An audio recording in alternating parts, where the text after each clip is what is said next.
अस्सलामुअलैकुम। मोहम्मद अज़हर सिद्दीक अपने programme political diaries के साथ हाजिर खिदमत है। चीज़ें बहुत तेज़ी से तब्दील हो रही हैं और आज का दिन बहुत ही अहम है।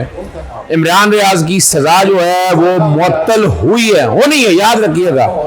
और क्या क्या पेचीदगियाँ मैं रात के प्रोग्राम में बता चुका हूँ, लेकिन अभी नई डेवलपमेंट क्या हुई है उस पर मैं ज़रा गुफ्तगू करना चाहूँगा आपसे।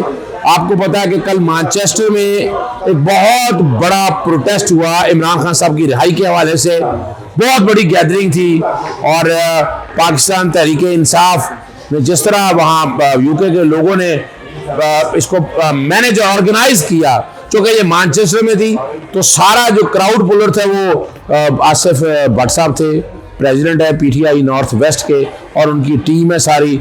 और कमाल की बात है, ये क्रेडिट भी शायद मैनचेस्टर के ज़िम्मे ही आना था कि 804 कैदी वाला जो गाना है अपना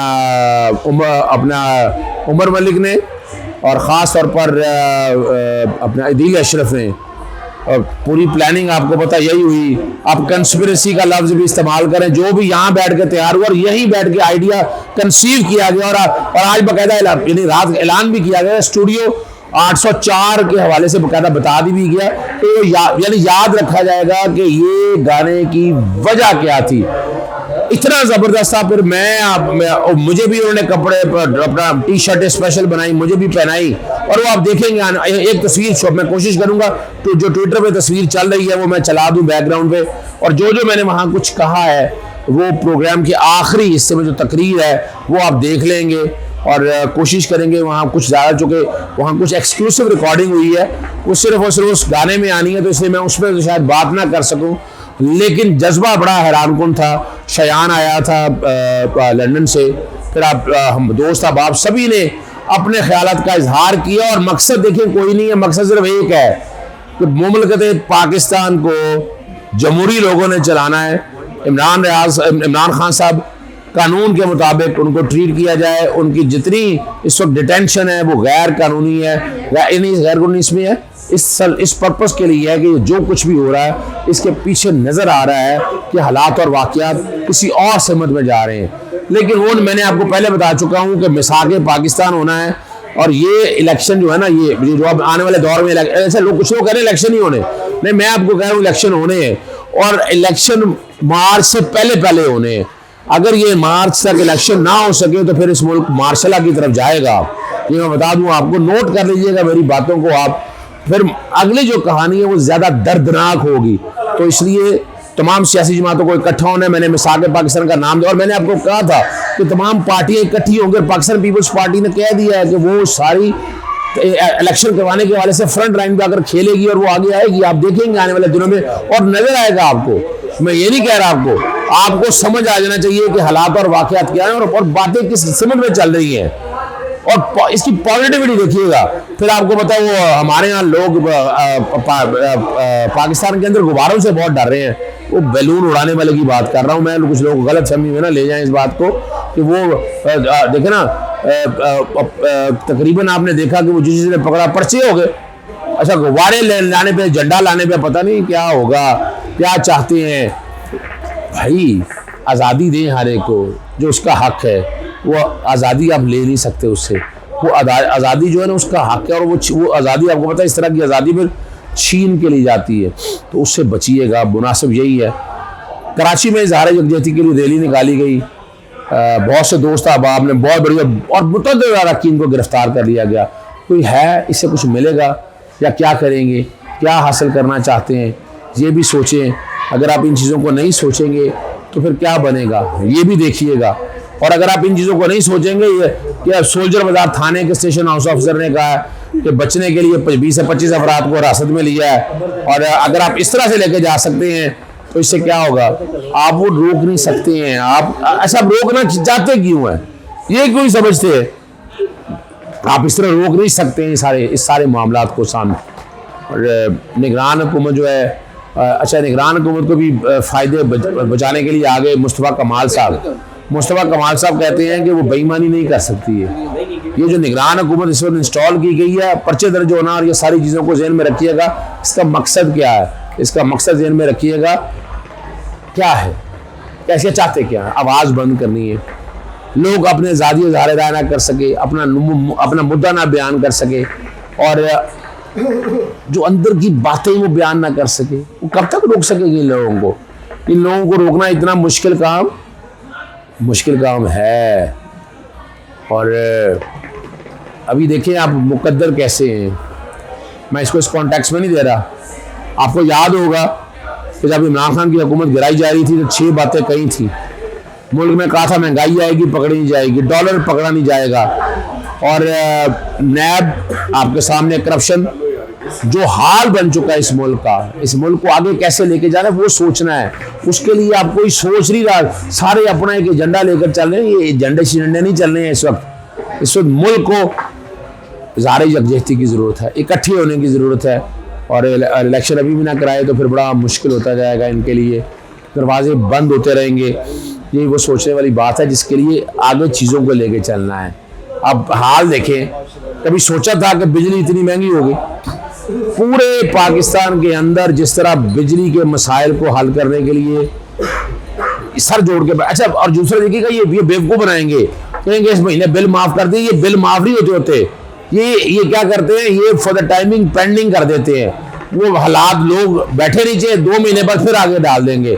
तो ये एक नॉर्मल तरीका कार है जो ये लेकर चलते हैं। कौम को ये बताना भी पड़ेगा, ये नहीं है रिपोर्टें मंगवा लें और ये निगरान हुकूमत इसने क्या करना है, क्या कैपेसिटी है इसके अंदर, वो भी आप समझ आइएगा।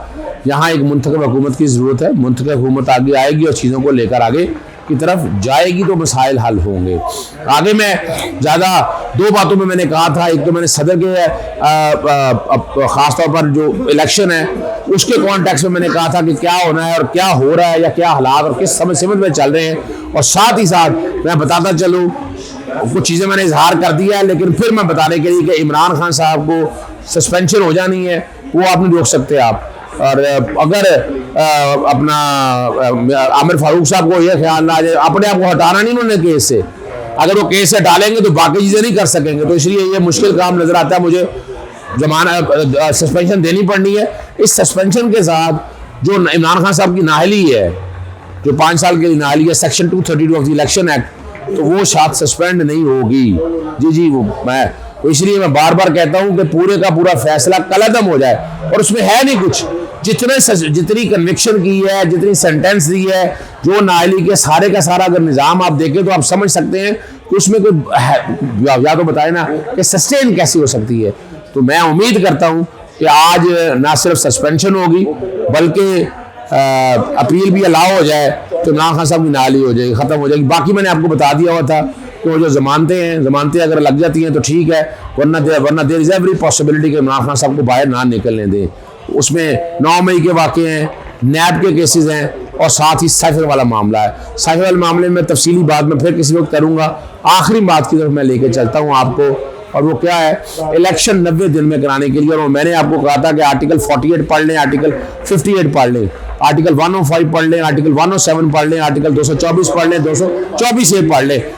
नॉर्मल फिलॉसफी क्या है कि 5 साल जब पूरे हो जाएं तो 5 साल के 60 दिन आपने आगे लेके जाना है, और 60 दिन में वो जो ग्रेस पीरियड देने के बाद फिर आगे अगली आपकी असेंबली आ जानी है, 5 साल उसने पूरा करनी है। इसमें एक जो गैप दिया हुआ ना, किसी वक्त अगर आप असेंबली वक्त से पहले तहलील कर दें तो इलेक्शन की तैयारी करने के लिए 30 दिन फालतू टाइम नहीं है, वो प्रोजेक्टेड टाइम है। इलेक्शन कमीशन जब इलेक्शन की तैयारी कर रहा होगा तो 60 दिनों का मार्जिन रख के 60 दिनों में पता आपको वो भी क्या है, उसमें से 52 दिन तो है नॉमिनेशन पेपर और कागजात नामजदगी वगैरह का, वो पूरा प्रोसेस है। तो 90 दिन का मकसद क्या है कि बाकी चीजें, वरना तो पूरे 5 साल की तैयारी करके आपको 5 साल के लिए इलेक्शन तैयार रखना है, लेकिन यहाँ नहीं रख रहे। और इसलिए सदर पाकिस्तान को बार बार मैंने मरासिल इरसाल किए, 16 जुलाई को और 24 जुलाई को, फिर मैंने 11 अगस्त को सदर को नोटिस दिया कि आप आर्टिकल 48 के तहत डेट दें। सदर ने मुशावरे के लिए बुला लिया, आप आगे ले जा रहे हैं। इसकी आईनी दरखास्त तैयार है और मैं बहुत जल्द आईनी दरखास्त भी हाई कोर्ट में या सुप्रीम कोर्ट में ला रहा हूँ ताकि सुप्रीम कोर्ट के सामने ये मामला रखा जाए। ये इलेक्शन के प्रोसेस को जो डिले करने का मकसद है ना, वो नहीं ले सकते। इलेक्शन आप अपनी बदनीति से सारे प्रोसेस को लेकर चल रहा है। ये सोचने वाली बात है कि इसको रोकना कैसे है, यानी यहाँ सियासी जमातें सारी आगे आए। और मैंने आपको पता बदनीति में 3 बातें मैंने आपको कही थी। क्या सबसे पहली बात मैंने क्या कहा था, मैंने कहा था इन्होंने इलेक्शन एक्ट में तब्दीली किया सेक्शन 57 में, इलेक्शन कमीशन को इख्तियार कैसे दे सकते हैं? आईनी इख्तियार है वो सदर का और गवर्नर का। फिर ये मुश्तरका मफादात काउंसिल को बिठा के कि जनाब पहले मरदमशुमारी है और डी लिमिटेशन के हवाले से वो हल्का बंदियाँ करनी है, वो इनकी बदनीति है बहुत बड़ी। और 2 दिन या 3 दिन पहले समिया तहलील भी, वो भी इससे बड़ी बदनीति है। वो बहुत बड़ा एक ऐसा एलिमेंट है जिसका तदारक होना बहुत ज़रूरी है। ये वो सारे मामला है जो मैंने आपके सामने रख दी है। आखिर में कुछ तकारीर, कुछ विजुअल जो हैं वो मैनचेस्टर में इमरान खान साहब की रिहाई के हवाले से हैं। और उसी वक्त आपको पता है मैं भी 804 हूँ कि रिहर्सल कुछ हुई, वो कुछ थोड़ा एक आध तस्वीर हो उसका हवाले से भी है, देखिएगा।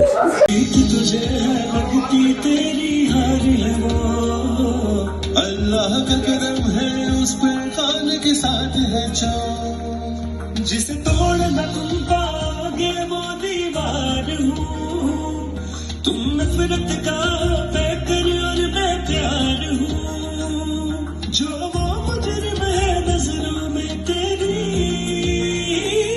तो मैं भी आठ सजा, तो मैं भी आठ सजा, तो मैं भी आठ सजा,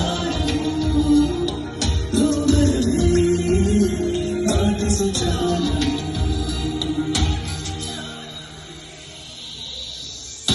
मौलाना रूमी ने कहा कि अल्लाह ने जब तुम्हें पद दिया, चून चूनियों की तरह जमीन में नींद रहे हो। जी, मैंने सारे हालात और वाक़यात आपके सामने रख दिया, आपने ये भी देख लिया। इजाज़त चाहता हूँ। अस्सलाम वालेकुम, अल्लाह हाफ़िज़, पाकिस्तान जिंदाबाद।